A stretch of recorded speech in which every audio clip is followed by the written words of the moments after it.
dental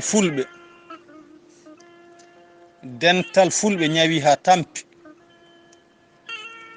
Pinal noon ko cafrawo ngana bawɗo safrude ñabbuli dental.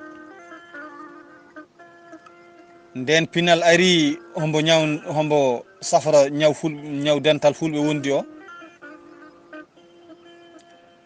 windi ɓatake humpidde e sariɓe lakdeji ɓe.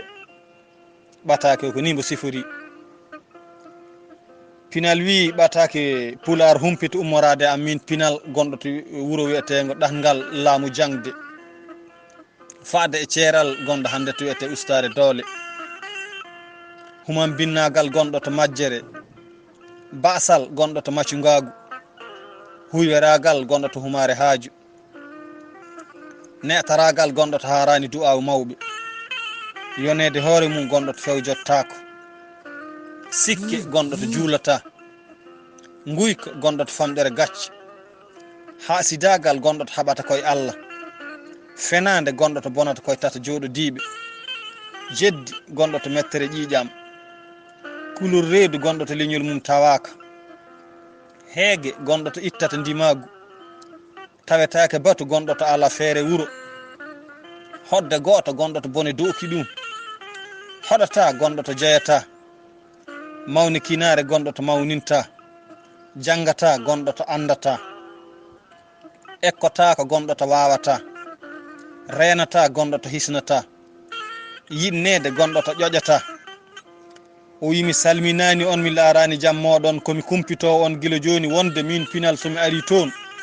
goto foof mi heela suudu mum, mi rufa ndiyam mum, mi sara cengle mum, mi tokkita dande mum, mi heela ƴiye mum, mi asa lesdi guldimi uwo ɗum toon lelo ummotako, beele ina bona guura yakko gurdam muɗum. Saabu ko onon ñawni dental fulɓe miiji yolde ngo rendo rimɗunogo gila ko idi ilo yalade. Ete gandon min pinal miɗo sikki no feewi, kono sabam laaɓede ko min wawi on mi signata, mi heñaki saabu laaɓedimi hay goto e moon mi furgata, mi fooɗat ɗaɗi moon puɗɗi e rendo fulɓe janon mayon ɗon gurtata, eyyo onon deka on kersata, on mbaɗi rendo fulɓe ko jejjitta, min pinal ma mi waɗan fulɓe ko kawritta ndenta, ceertata, mbaɗa gure koɗo jogo jeeyi, jangga jangguina ɓesguji kuule kerse, jogo batu mawɓe mbajo sukaɓe ƴoƴe ekko mecce, mbawa ndenira yontaji, ɓuuri rennede ɗi jeeya maydi fo yooɓe dukoye coow e ɗiɗo gardani. ɗum tan yoni waaju. So ɗum fo ɓenni gandon kongolam ko guiƴam,